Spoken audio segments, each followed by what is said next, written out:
दिसंबर जब हमारी पहली फाइट थी, उसने झूठ बोला मुझे कि टास्क था। टास्क में आप कुछ भी कर सकते हो, जैसे फाइटिंग, झूठ, ये वो, लेकिन गालियाँ नहीं देना चाहिए। और कैरेक्टर, जो पर्सनल चीज़ें आप नहीं बोल सकते। ये सब कुछ कॉन्ट्रैक्ट में है कि आपको कुछ पर्सनल नहीं बोलना है। और फिर वो बहुत ही पर्सनल हो गया, उसने पर्सनल कमेंट्स बनाए, उसे गालियाँ मुझे दिया। मैंने इंग्लिश में गालियाँ उसको वापस दिया, लेकिन मैंने उसका कुछ पर्सनल अटैक नहीं बोला, उसके फेस के ऊपर नहीं कमेंट किया, उसके करियर के ऊपर मैंने कमेंट नहीं किया जैसे दूसरे लोगों ने किया। और उस दिन उससे वो यहाँ तक आ रहा था मेरे फेस के ऊपर, और मैं सोची थी ये लड़का मुझे मारेगा, इसलिए मैंने उसको पुश किया पहला दिन कि please stay away from me. दूसरी दिन मैंने उसके साथ बात भी नहीं किया। मैंने कहा आज I want speak to him, क्योंकि जो उसने किया मुझे अच्छा नहीं लगा, जो शाउटिंग उसने किया, I was like just stay away. और फिर मेरे पीछे से एकदम अरमान आ गया, उसने वो मॉक को हाथ से ही, जैसे मैं ऐसे कर रही थी, उसने लिया, फिर ये this kind this way the handle. फिर मैंने कहा व्हाट आर यू डूइंग? उसने कहा यू कांट डू दिस, आप ये नहीं कर सकते। मैंने कहा of course I can do this, आप कौन हो कि मुझे बता रहे हो मैं क्या करूं? और फिर गालियाँ उसने दिया, उसने बोला कि आप मेरे साथ 3 घंटे के लिए आप मुझे टीज कर रहे हो। पूरा दिन मैं काम्या के साथ थी या उनके साथ। सुबह जब मैं उठी थी उस morning, I was very upset, I was crying कि Kamya, I can't do this, I can't do this fighting.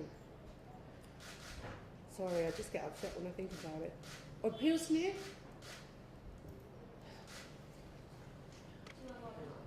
I'm just, it's quite emotional, this whole thing. फिर उसने स्टिक लिया, उसने मेरे फेस के अंदर ऐसे मारा था, वो मॉप ऐसा था उसका स्टिक। फिर उसने he turned it around and put it in my face here. वो बिग बॉस ने आपको नहीं दिखाया। उसके बाद ऑब्वियसली मैं एंग्री थी, मैं अपसेट थी कि कॉन्ट्रैक्ट में ये लिखा हुआ कि there should not be violence in the house. मैं सोच रही थी कि उसी वक्त, can you get me a tissue in the local, tissue दे दो। मैं सोच रही थी कि उसी वक्त कोई आएगा बिग बॉस से, सिक्योरिटी, जैसे खुशहाल को उन्होंने निकाला। Tissue, thank you.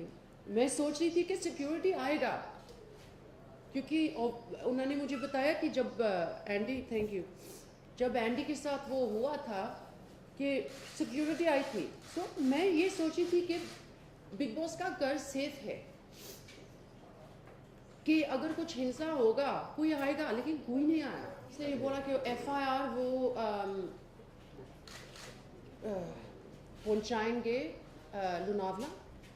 और उन्होंने मुझे बोला कि क्या हम बिग बॉस के घर के अंदर जा सकते हैं? मैंने कहा हाँ आप जा सकते हो, because Bigg Boss is not above the law. अगर पुलिस जा सकते हैं, police they are the law of this country, वो जा सकते हैं अंदर।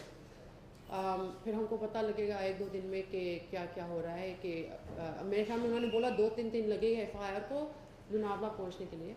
And then after this they will try, अगर कलर्स उनको मैं नहीं जानती हूँ कि यहाँ क्या होता है, लेकिन लंदन में अगर ये चीज़ होती है, पुलिस जाएंगे अंदर और पुलिस ने कहेंगे I am sure big Boss is not above the